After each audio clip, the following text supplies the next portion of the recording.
130 vies arrachées.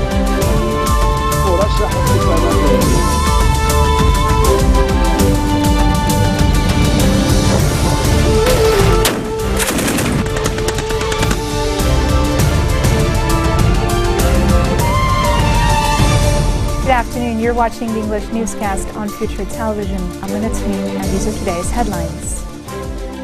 Positive developments are reportedly made to release the abducted servicemen kidnapped last year by Islamic State militants in Arsal. The Secretary General of the Future Movement, Ahmed Hariri, inaugurates the first and second Bab al-Tabani public schools sponsored by former Prime Minister Saad Hariri. And Turkish President Recep Tayyip Erdogan voices sadness over the drowning of the Russian fighter jet by Turkish forces as Turkey warns its citizens of non-urgent travel to Russia. The Future Daily says there are positive developments linked to the release of the servicemen who were abducted in August of last year in the wake of the clashes between the army and Islamic State and Nusra Front militants in Arsal. A security source, however, refused to reveal details on the negotiations or a date for their release.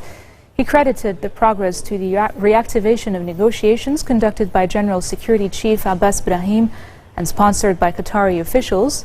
Media reports on Friday said the servicemen will be released soon in a prisoner swap with inmates in Lebanese jails.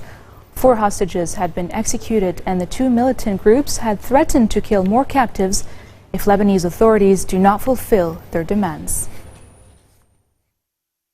Education Minister Elias Boussab has emphasized the importance of education to confront the threats facing Lebanon. Boussab was speaking at the inauguration of the first and second Bab al-Tabani public schools sponsored by former Prime Minister Saad Hariri. The minister said today's ceremony is the beginning of a series of development projects sponsored by Hariri to build a number of schools, calling on concerned officials to take part in helping the Ministry of Education enhance school conditions and education in Lebanon. Boussab recalled old rivalries between the northern city of Tripoli neighborhoods of Jabal Mohsen and Bab al-Tabani, hailing the residents of both areas for averting sectarian sedition. A security plan implemented in 2014 succeeded in ending years of clashes between the mostly Alawite neighborhood of Jabal Mohsen and the mostly Sunni Bab al-Tabani. The Secretary General of the Future Movement, Ahmed Hariri, who represented Future Movement leader Saad Hariri in the ceremony, expressed hope that the new stages promote consolidation, love and brotherhood between the neighborhoods. A Qatar delegation has met with Lebanese forces leader Samir Jaja in his Ma'arab residence as part of a tour on Christian parties to garner support for an agreement on a new electoral law. The delegation, comprised of Qatar's former minister Salim al-Sayegh and the party's political bureau member Albert Kostanyan, discussed with Jaja a possible joint approach over the vote law. Sayegh told reporters, quote, "We are looking for a modern electoral law that ensures real and fair partnership for Christians based on deepening Christian-Muslim ties. Our stance is clear regarding the 1960s law." He said Kataib and the Lebanese forces will work together and coordinate stances regarding the electoral law. Asked about the presidential elections, Sayegh noted that the two parties have similar points of views, saying, "We believe in a president who abides by the Constitution and believes in freedom and independence." The delegation also held a meeting a day before with the Free Patriotic Movement leader Michel Aoun. Peruvian police has detained the wife of a Lebanese national accused last year of allegedly having close links to Hezbollah. Media reports say 37-year-old Carmen Karin Vela, who has dual U.S. and Peruvian citizenship, was arrested on Thursday in the district of Surquillo on charges of terrorism in collaboration with her Lebanese husband, Mohamed Ghalib Hamdar. Vela is also accused of forging her civil marriage documents to Hamdar in 2013. Hamdar, 29, was detained in October of last year on suspicion of implementing Hezbollah's scheme internationally to target Jewish communities after police found the remains of explosive material in his garbage. On November 4, Hamdar's lawyer reportedly told AFP that his defendant was tortured by police to admit his ties to Hezbollah. He is also charged of forging his entrance documents to Peru by using a Sierra Leone passport. The army in Lebanon has reportedly arrested a Lebanese national and a number of Syrians and Palestinians who were being illegally smuggled to Turkey. They were arrested overnight as they were attempting to travel to Turkey by boat from the northern city of Tripoli. The Lebanese national was reportedly trying to smuggle them. All of them have since been returned to shore and investigations are underway.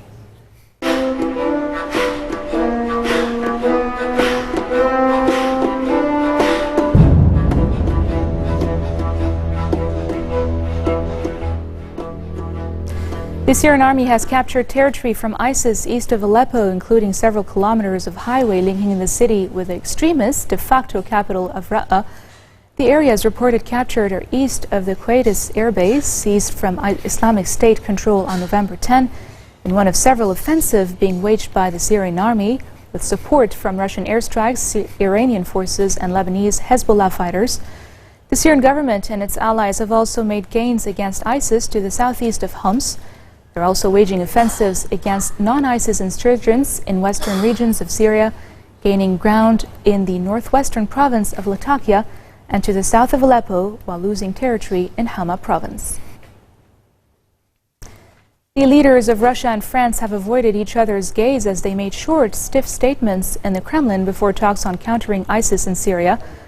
French President François Hollande wants to unite major powers in a single grand coalition to fight militants behind the Paris attacks. But Vladimir Putin's Air Force has mostly hit Western-backed rebels combating Syrian President Bashar al-Assad. By the end of the evening, Hollande appeared more relaxed and French officials were touting a potentially significant event in cooperation with Moscow. After a week of talks with the leaders of the United States, Russia, Britain and Germany, Hollande has secured increased political and military support for his air campaign against ISIS, which claimed responsibility for attacks by gunmen and suicide bombers that killed 130 people in France. Turkish President Recep Tayyip Erdogan has voiced sadness over the downing of a Russian fighter jet by Turkish forces, saying he wished it had not happened. Addressing supporters, Erdogan again defended Turkey's action and criticized Russia for its moves in Syria before expressing his regrets. The Turkish president said both sides should approach the issue in a more positive way. He renewed a call for a meeting with Russian President Vladimir Putin on the sidelines of the UN's climate change conference in Paris on Monday. Turkey has also warned its citizens off non-urgent travel to Russia, as Moscow announced it was scrapping its visa-free regime for Turkish visitors. And still in Turkey, a prominent pro-Kurdish lawyer was shot dead in the country's predominantly Kurdish southeastern city of Diyarbakir. Tahir Elsi, the chairman of the Diyarbakir Bar Association, was caught in the crossfire between Kurdish rebels and security forces while making a press statement in Diyarbakir. Elsi, a highly influential figure with Kurds in Turkey, reportedly died after he was hospitalized. 3 policemen and an unknown number of journalists were also wounded in the clashes. The Diyarbakir governor's office declared a curfew in the area after the incident. Turkish authorities had arrested Elsi in October for saying the outlawed Kurdistan Workers' Party was not a terrorist organization. However, he was released pending trial shortly thereafter. And still to come in our program, hundreds across the world rally to protest climate change ahead of the COP21 summit in Paris. More details right next.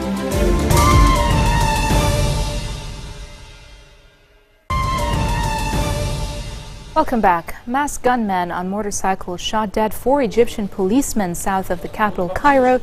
The Interior Ministry says gunmen opened fire on a police vehicle, killing those inside in an area between the famed Giza pyramids west of Cairo and the Saqqara pyramids to the south.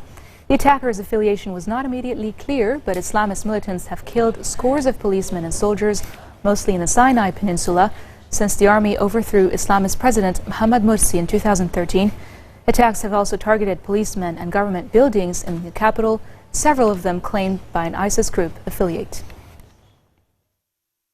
2 soldiers and a civilian have been killed as gunmen attacked and fired rockets at a UN peacekeeping base in Kidal in northern Mali. The UN force says the attack was launched before dawn, with 5 rockets landing inside the UN compound, wounding 20 other people. The special representative of the UN Secretary General for Mali and head of its mission, Mongi Hamdi, condemned the attack. French troops and the UN force are struggling to stabilize the former French colony, where armed assailants attacked a hotel in the capital on November 20th and killed 20 people.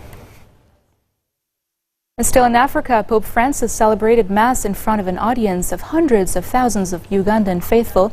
He was speaking at a Catholic shrine dedicated to Christians martyred for their faith in the 19th century on the second stage of his three-country trip to Africa. The Mass marked the 50th anniversary of the martyrs' canonization. There were huge cheers as the Pope began the open-air ceremony at Namugongo near Kampala. It was there where many of the 45 Anglican and Catholic martyrs were burned alive. Their execution was ordered by a king worried about the spread of Christianity. And across the Atlantic, Hurricane Sandra has weakened to a tropical storm and was expected to continue losing strength as it approached Mexico's Pacific coast. The U.S. National Hurricane Center says Sandra should quickly dissipate after the center moves inland. Sandra had been the strongest hurricane recorded in the eastern Pacific Ocean this late in the year. Hundreds across Japan, Australia, New Zealand, the Philippines and Switzerland have rallied to protest climate change ahead of the COP21 summit to be held in Paris next week. The UN-sponsored talks beginning on Monday are aimed at getting 195 countries to agree on a path for cutting greenhouse gas emissions, which scientists say have raised global temperatures and begun upending the Earth's climate. Demonstrators called on the world's leading economies to establish a bold, fair and legally binding agreement that would pave the way for climate justice, citing the detrimental economic and social effects of extreme weather conditions on developing countries. The protesters said the major carbon emitters needed to take decisive actions and address the threat of climate change head-on. They care about it because they see that their lives are affected by it. They're affected by it already. They can see what's happening with the climate. They are beginning to understand that a lot of things have already changed in their lives. One of the examples of that is that 10 years ago, all the big insurance companies in Australia changed the ratings on homeowner policies, increased the premiums 10 years ago for every person in this country based on climate change science, based on storms coming further down the east coast of Australia and wind velocities increasing. They're beginning to understand that old people and young people get very sick or die when you get extreme weather conditions, particularly extreme temperatures. So people now realise this is not some theoretical concept. This is something that's affecting their lives on a daily basis. They want something done about it. They don't want a lot of nice words. They want somebody to do something practical.